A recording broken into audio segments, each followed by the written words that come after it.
Griffin Yardley popped a piece of dusty blue Winterfresh gum in his mouth, tossed the now empty foil wrapper into the cup holder and began to chew, his eyes never once leaving the long stretch of highway that ran before him. The radio played some boppy pop tune being sung by a chorus of kids. He couldn't stand it, but the twins strapped into the back seat seemed to, and somehow sang along to every word, kid-friendly censors and all. A shuffling from the passenger seat caused Griffin's ears to perk up. It was the first time he had glanced away from the road to check on the curled body that had been snoozing delicately in a crumpled ball for the last 30 minutes. Marley blinked at him, with tired eyes from her tucked position against the door, Griffin's too large coat draped over her like a blanket. She craned her neck from side to side, getting a kink out, and stretched out her arms. "How long was I out?" she asked. "It's around 1 now, so I reckon half a Kidz Bop CD?" Griffin said with a cheeky smile. Marley gave an exaggerated sneer and muttered, "Only half?" The two chuckled together before Marley made a sound of displeasure. Hun, did you get that Winterfresh stuff again?" she whined. Griffin grinned and popped a bubble at her. She screwed her face up and rolled the window down.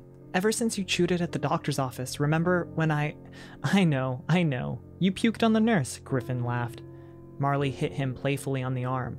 "That's not funny. It makes me nauseous. Please, Griff." Griffin snickered and spit his piece out, chucking it out of his window. "I'm sorry. They were out of Big Red." Marley made another black sound and leaned towards the open window. "You should try to go back to sleep," he tried to encourage, before the tiny beings in the back took notice. "Mom, good, you're awake," came a cheery voice from her car seat. "The best one's coming up." Marley looked back as the next song began to play, some upbeat anthem that the two girls sang in unison, yanking Marley in on the action during the chorus. Griffin watched the little bouncing girls in the back seat from his rear view, one gripping a Ziploc of pretzels, the other with her hand wrapped around a thick crayon as she tried to scribble a picture onto a blank sheet of paper. He never even saw the hole. From 60 to 0 in 5 seconds flat, the car slammed hard into the pothole, and the jolly song was tumbled into the shrill chaos. Griffin's heart leapt to his throat as his car spun.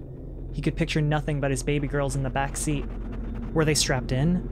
Marley was her seatbelt on when she had taken her nap? His knuckles were white against the rubber of his steering wheel, his leg locked and the foot pressed hard against the brake. They slid to an abrupt stop into the coarse concoction of dirt and gravel that lined the empty highway. The car swang from the force of it all. Griffin's teeth were clenched, his entire body tense, as the girls began crying in panicked whimpers in the back. Happy by Pharrell began to play over the car's speakers, sung by a gaggle of chipper children. Griffin fumbled for the off switch on the radio, but Marley's hand was already there. She switched it silent and flung herself into the back seat. "Bailey, you okay? Delilah? You're all right.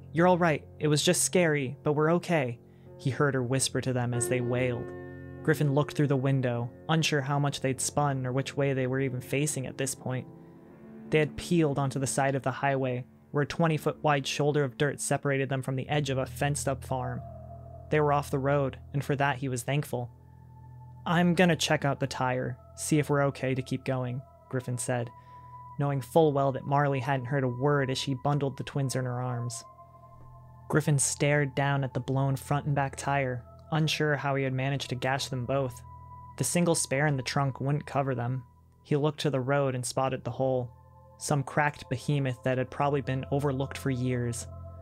As he knelt next to the busted wheels and wondered if AAA could make it to them, the quiet puttering of a vehicle began to approach. Griffin looked to the road but saw no cars nearing. "Hey there!" Griffin turned towards the farmland and saw a bright green tractor approaching, piloted by a suntanned man in a long-sleeved shirt and worn denim. He smiled wide as he pulled up to the fence. "Did the hole get you?" he asked in a drawl. Griffin smiled politely and nodded. "You're on the money. Does it get people here pretty often?" he asked, responding with his own twang, though foreign to his neck of the woods. The man gave a bark of a laugh and slapped the tractor. "Damn near weekly. Goddamn highway patrol don't do nothing about it." He spit on the ground. "Y'all are welcome to come use the phone if you like. I can tow you around to town. We got a good mechanic here. He's been a big help ever since this thing showed up," he said, gesturing to the hole. "That'd be mighty fine. We'd appreciate it." Within minutes, 2 other farmhands were at the car, wrangling chains to connect it to the tractor. Griffin and Marley sat behind the man, each hugging a still sniffling child close. "Welcome aboard the Tractor Express. Captain Ronnie at your service," the man flourished in an attempt to make the girl smile. They did not, so he dropped the charade with a little shame and started up the tractor. "What's your name, son?" Ronnie asked as he began to pull away with the car wobbling behind. "Griffin. This is my wife Marley, and our girls Bailey and Lila," Griffin responded. "Well, Griffin, one southern man to another, it's nice to see people take up the hospitality. Hand to God, most people who hit that hole pretend we ain't even here when we've asked them if they needed help. Just wave their phones in my face and tell them they've got it handled. Ain't no service here. At least let me help you change a tire," he tutted. Griffin chuckled and looked to Marley, whose eyes were stoic and hard. "Yeah, well, we can't get nowhere without wheels. Be nice to get these fixed so we can get back on the road soon," Griffin said. Ronnie gave a nod and began to hum a quiet tune to himself, obviously unaffected by the stranger seated behind him. Griffin turned to Marley, trying to catch her eye, but she stared straight ahead, avoiding his gaze. "Baby, I'm sorry," Griffin whispered. "I didn't see it. I should have been." Marley closed her eyes and shook her head. "It's fine, Griff. It was an accident," she muttered back, still barely hiding a grimace. Griffin slid closer and pulled Bailey tighter to his chest. "Are you worried? How's your head? Your appointment's not till Monday. We'll get there in time," he said, laying a hand on her knee. Finally, she turned, her anxious eyes dilated. I feel weird here," her voice caught, warbling at a level barely above a whisper. Griffin opened his mouth to speak as the tractor teetered over a rock, bumping them jarringly. The girl shrieked. Marley shushed Lila in her arms, her panic eyes still locked to Griffin's. He squeezed his daughter closer, patting Bailey's back. He put on a brave face. "It's okay, baby. We're safe here." The mechanic shop was set into a corner of a quaint, dusty town. A faded aluminum sign swung lightly in the breeze that read Mike's Garage. Ronnie, and who they presumed to be Mike, unchained the busted SUV from the bright green tractor and began to chat while staring at the damage done to the vehicle. Unable to remove Bailey's chokehold from his neck, Griffin stepped from the tractor to join the two men. Mike looked at him as he approached it and smiled with a row of brilliant white teeth behind his thick black tangled beard. "Afternoon! This yours, I'm guessing?" he chortled. Griffin nodded, trying to hide the solemn weight within him with a forced grin. "It is indeed. Griffin," he said, sticking his hand out. The mountain-looking man grasped his hand with an iron grip and shook it down once. "Mike, pleased to meet you. Looking like just the tires?" Griffin asked hopefully. He could almost feel Marley's energy, a blustering of trepidation beneath her thinly veiled calm, as she hunched in the tractor. Mike laughed, not unkindly, but enough to spark a pang of anger in Griffin's chest. "Boy, you don't know your way around cars, do you?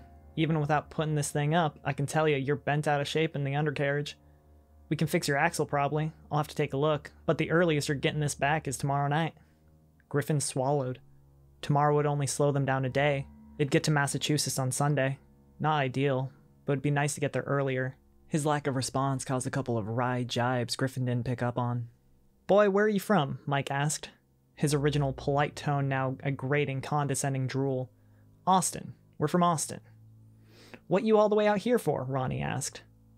"Heading to Boston. Visiting Marley's family," he responded. In his head, the words sounded hollow, canned, as if he'd practiced them. He'd said them to coworkers, to the neighbors when he asked to please keep the dogs fed and watered while they were away, and even his mom. Though her tone was pleasant, he could tell she knew. But what was it worth to worry her now? "Do you have any other options?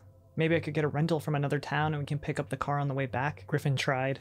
He fumbled to keep his voice an even keel, but knew the impatient hue of his words was seeping through. Mike perked up.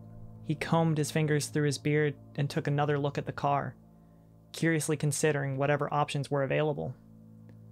"Bet the closest rental would be about 3 hours north. It's already 4. Betting they close around 6, maybe 7 if you're lucky," he said.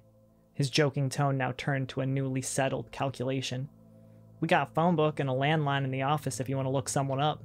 Griffin's expression contorted into confusion he could not hide. "Do you have a computer?" The two locals roared in laughter, shaking their heads. "Sorry, city boy, we do things different round here."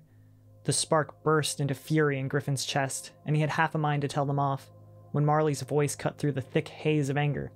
"Griff, let's just stay," she called quietly. Griffin swung his body around towards the tractor. Marley looked back at him, her eyes soft, a lingering smile on the edges of her lips. It was a look that confused him greatly. He excused himself from the two men and walked to her, hoisting Bailey higher on his hip. "Baby, we can go. We can find someone to take us to get a rental, I'm sure. airport or something. I just got a call, but Marley was already shaking her head. It's okay, one night and we're back on track, she whispered. She took his face in her hands and ran her thumb over his cheek lightly before leaning down to kiss him. He waited a moment to see if she was serious, but her expression did not falter. Well, it sounds like we're staying the night, Griffin called towards the men, striding back towards them. Mike flashed a smile with those pearly whites and made his way to the garage, calling out his booming voice to the shop hands to get his things in order. Griffin carefully opened the trunk to see their luggage stacked in an unceremonious way, jostled by the accident, no doubt. Ronnie was at his side and happily helped unload the lot, placing each piece delicately on the ground to avoid any more kick-up of dirt. Where's the nearest hotel from here? Griffin asked from halfway inside the car. He hoisted a colorful backpack with too many unicorns from its wedged position between the two car seats, and passed it to Bailey, who squealed in excitement at its sight. Ronnie gave him a sniff of thought and stood back on his heels. No real hotel. Got a motel.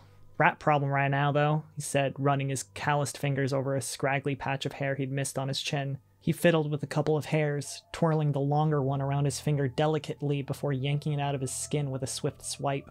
The missus and I do have a back house y'all can stay in for the night, he said, his eyes not leaving the whisker between his thumb and forefinger. He turned to Griffin and grinned. Wouldn't be an ounce of trouble. No, we couldn't do that, Griffin tried, but Ronnie was already waving his words to nothing. Nonsense, he objected. It's the least we can do. On one condition. Gotta come to church in the morn. Tradition. Griffin began to protest before Marley cut him off. That sounds nice, she called from the tractor. Griffin spun to her eyes wide to see her grinning from ear to ear. Little small town feel before we head up to the big city. Griffin couldn't ignore the unsettled feeling creeping down his neck, but he nodded once and turned his attention to Ronnie. We're in. The back house was a cozy yet cold place. The pillows that lined the couch were cushy in a deep burnt orange color but stood stiff from a lack of use. The comforter on the full-size bed against the back wall coughed a plume of dust when they set their luggage atop it and creaked against their weight as it enveloped them with its softness. The girls sat on the gray plush carpet and began to dig around their packs. Bailey's adorned with shimmering unicorns, Lila's with colorful dinosaurs, chattering to each other in a babble of twin talk. It had felt like hours at this point.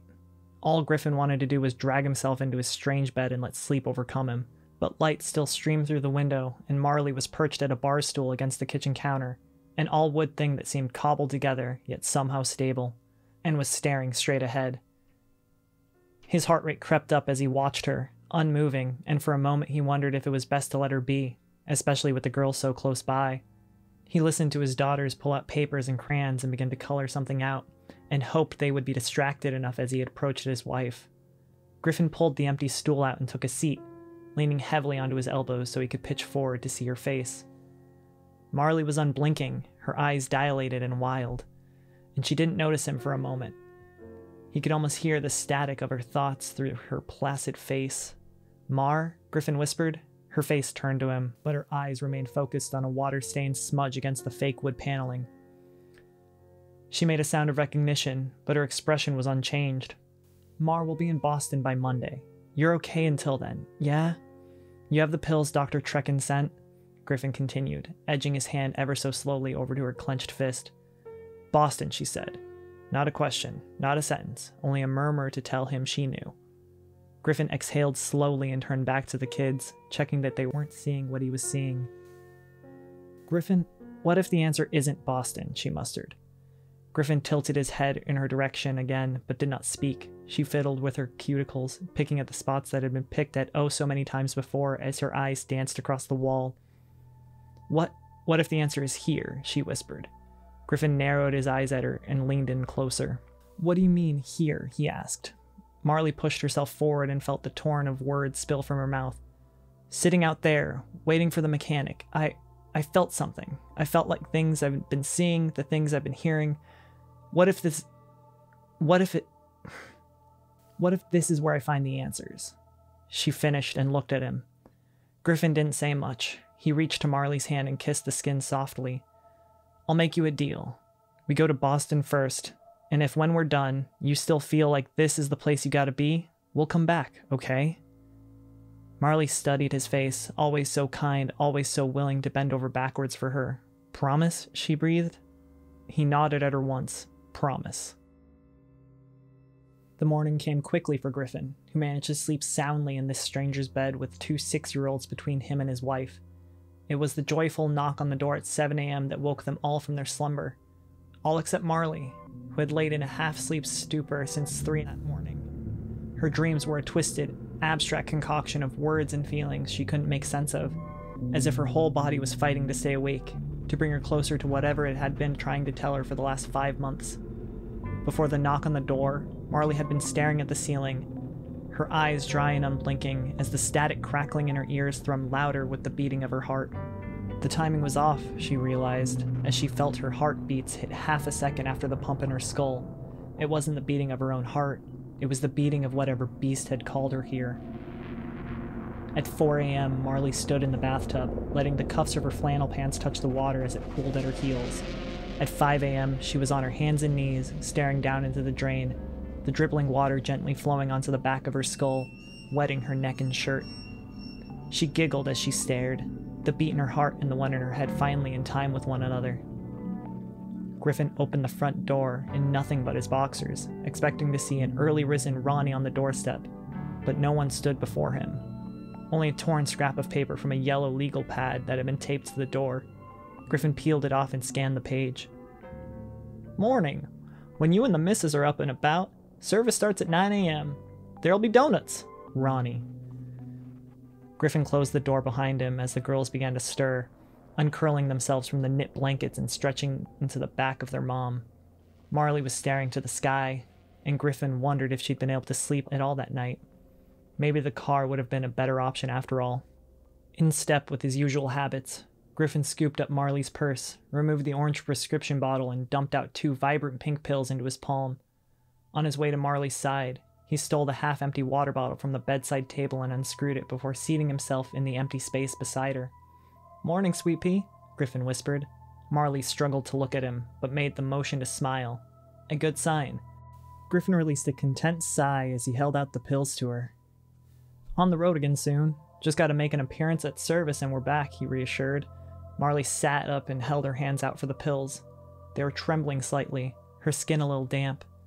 Griffin's eyebrows knitted together, a sudden wave of fear running over him. It was then that he had noticed the wet spot on her pillow and the sheet below her. He locked eyes with her. "Mar, baby, you okay?" he asked. She gave a quick nod, took the pills and downed them with a gulp of water. "Yeah, couldn't sleep, so I took a shower," she said.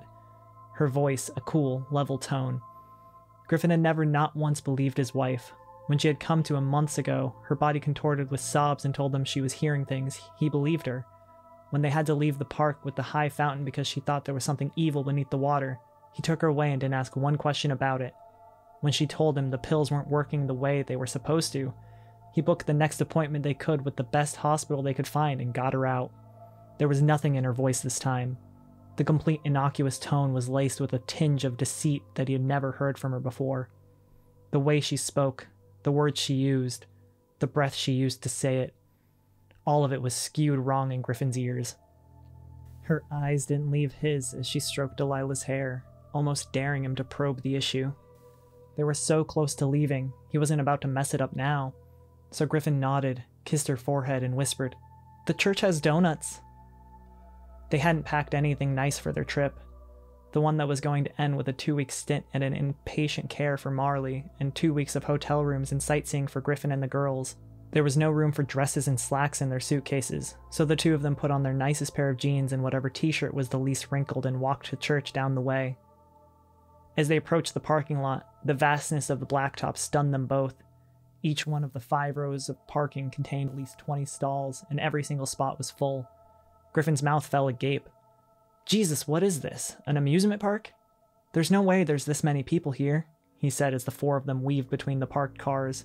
Marley shrugged behind him. "Maybe it's the only church in a while. Maybe they have a good pastor. Who knows?" she said. Griffin made a sound of agreement, but eyed the church warily. The exterior was mostly brick, with a few beams of exposed wood for decoration. There were no crosses that adorned it, no markings on the door that would indicate it was a church. The only thing that tipped them off were the 2 giant stained glass windows, each a tile of a different shade of green. "I'm not a religious man, but I've never seen green stained glass before," he chuckled. "Isn't it usually, all the colors?" Maybe they have a theme, Marley said brightly. Griffin chuckled and shoved his free hand into his pocket. A green theme, he asked. Marley laughed and batted his arm playfully. Griffin laughed back, but was surprised at her bouncy energy. She looped her arm into his and nearly skipped up to the door of the church. They arrived to see a large spread of pink pastry boxes set atop a fold-out table. Griffin grabbed 2 sprinkled donuts for the girls and a couple old-fashioned for himself and Marley, and made their way into the church. The feeling that hit Griffin as he stepped over the threshold was nothing less than sickening. There was no change in the air, no putrid smell, nothing to account for the sucker punch of nausea that hit him. His heart rate quickened as he paused at the door, letting go of Bailey's hands to brace himself. He looked to his donut, wondering if it was poisoned, before remembering he hadn't taken a bite. Marley cocked her head at him and laid a hand on his shoulder. "Griff, are you all right?" she asked. Griffin swallowed down the bile in his throat and took a shuddering breath before nodding. Yeah, I think just all the traveling, it all just hit me, you know? I think I just need water or something." He gulped. Marley ushered him over to the refreshments table and stood next to him, rubbing his back while he took tiny sips of a tepid water they had set up in a green-striped pitcher. She ran her hand over his forehead and kissed his cheek as he assured her over and over that he was okay. He just needed to eat.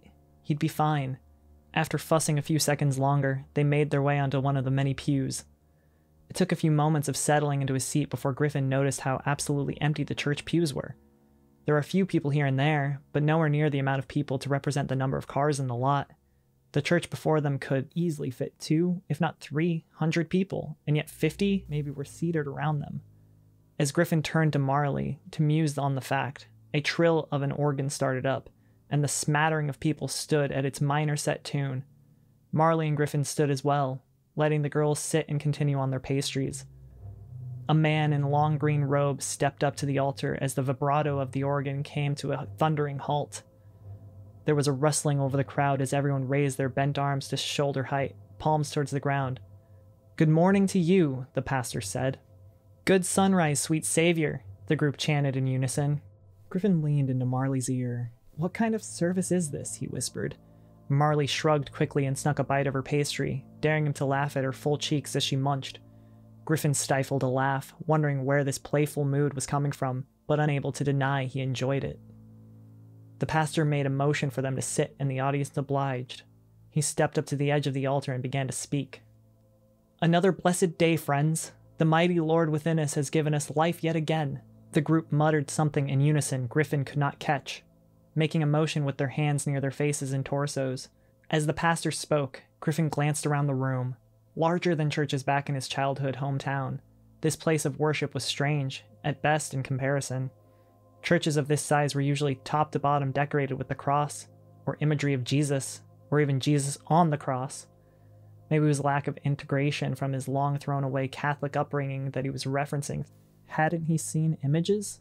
Christian churches with large crucifixes up on the walls, Lutheran staples of Mother Mary prominent in stained glass at every window pane, or even Mormon churches with their, well, he actually wasn't sure what their churches looked like. Griffin leaned down again to Marley. "Do you think this is a Mormon thing?" he whispered. She shushed him swiftly and did not move. Griffin looked to her, only to find her focused on the words of the man before them. She must have been gaining something from this preaching that he could not. Though he wasn't about to prod at it, if it gave her hope to get through her treatment, so be it. Griffin let his mind wander during the majority of the oration, wondering how their car was holding up, taking a moment to help the kids find crayons and a coloring book from the small backpack they carried. As long as you stay quiet, but tried his best to not think of the unsteady days before them. He'd never had a loved one under inpatient care. He never knew the struggle others had, and it never once crossed his mind that someone he loved so dearly would need the extra help. A tightness in his throat built as his thoughts tumbled. Griffin tried to clear it away, but it stayed and stung at his eyes as he thought about 2 weeks minimum without Marley by his side. There was commotion as people filed to the front to get communion. Griffin took the moment of ruckus to wipe the collecting water away from his lids, and turned to Marley. She smiled sweetly at him and kissed his cheek. "Did the sermon get to you?" she teased, noting his reddened eyes. He chuckled and muttered, "Something like that." Marley made motion to go up front. Perplexed, Griffin squeezed aside so she could pass. "You're getting communion?" he asked quietly. She beamed at him and nodded. Yeah, I like what he's saying. It feels, I don't know, right, I guess? She mused. Can't say I was paying too much attention, Griffin said, his voice low, not wanting to offend. Marley chuckled and scooped up a reaching Bailey to hold on her hip. She turned without another word and made her way to the communion line. As the churchgoers lined up to receive whatever wafer and juice they were doling out in this place, Griffin sat with Delilah and commented on her coloring inside the lines. She beamed at him and turned the page over to the blank side. Flashing a mostly pinkish-purple shape with 4 legs and antlers, he raised an eyebrow at it. Looks great, honey. Is it a deer? He asked, leaning in for a closer look. Yeah, it's the deer from the side of the road, she said, digging her arm deeper into the backpack on the floor. Griffin eyed the drawing closer. Something tangled against this deer's leg, like a leash, that ended in a clump. What's this part, sweetie? He asked when she came back up. With barely a glance, Lila responded, That's his tummy. We saw them in science class. Griffin stared at the picture, wondering if they had passed a deer on the way here, one that had been hit. He couldn't remember seeing one, and surely wouldn't have let his daughters get a look long enough to draw this. Lila handed him another paper, a smile on her face. Griffin's eyes scanned the drawing slowly. The second picture was bipedal, like that of a human, with a smiling bubble face and hands the way 6-year-olds sometimes drew. The smile was drawn with individual teeth, its legs a bendy pink mess, and another tangle of purple around its torso that led to the ground. Lila pointed at the human shape. We saw that one after you went to sleep. Please stand, my brothers and sisters. The communion had ceased. The crowd had meandered back to their seats during the deep organ tune. Griffin tried to shake off the drawings Lila had showed him. Kids had wild imaginations, and the crash shook them up something fierce, most likely. Who knows what they'd seen on the road that Griffin hadn't? A dead deer? And, God, a dead person? The drawings had looked like a being with no skin, a person with no skin, and for Lila to say that it had shown up at bedtime, it sent a chill down Griffin's spine. Find your soul partner amongst us all, and spread the joy today, the pastor called. His face spread in a large grin. There was a shuffling as people moved from their pews and began to wander. Griffin watched as the townspeople passed each other wordlessly, before coming before another person. He watched as Mike the mechanic passed by them, avoiding Griffin's polite wave, and stood before a woman 3 rows behind him. Mike raised his hands as they all had done at the start of the service, palms down at chest level, and lowered them to hers, palms up near her belly button. They intertwined fingers and kissed each other on the lips deeply. Shocked, Griffin took a harder look around the near-empty room. Members of the church who had roamed around the benches were holding hands with interlocked fingers and kissing each other softly on the mouth. Men and women, men and men, women and women, surprised for a moment at how open they were in their affection. He came to the conclusion that this was not a Mormon service after all. Mar, he tried again, but Marley wasn't listening. Her focus was on the various couples around them, who were beginning to move away to their proper seats yet again. Beautiful, isn't it? She finally responded, breathless. Give thanks to the Lord for his greater power, the pastor called out jovially to them all. Griffin couldn't take his eyes off his wife. Her face had a light to it, a glow he hadn't seen in months. She was flushed, and her eyes were filled with a dazzling brightness that gleamed so happily. For his mighty nourishment, for his gift brings us life. Our souls align again today by the power of Linak. The group muttered again in unison, only this time Marley spoke along with them. By the power of Linak, my soul will be aligned again.